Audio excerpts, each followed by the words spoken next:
สบายดี FC ภาคเครื่องประเทศลาวเนาะมื้อนี้แอดมินมีเหรียญหลวงปู่คำตาทิตะธรรมโมรุ่นรวยทันใจนะเจ้านี่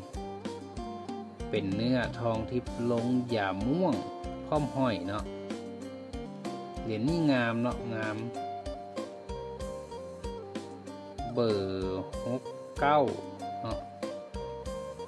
น่าจะเป็นเบอร์69เห็นบ่เบื้องนี้นะเบอร์69ทองทิพย์ลงหย่าม่วงสีประจำวันเกิดวันเสาร์ปู่คำตาทิตะธรรมโมรุ่นรวยทันใจวัดป่าดงเพิ่งเด้อของนี่แมนเรียงกันน้ำพร้อมหอยเลยนะเจ้าท่านใดสนใจบูชาเหรียญนี่ทักมาเลยรายการพร้อมหอย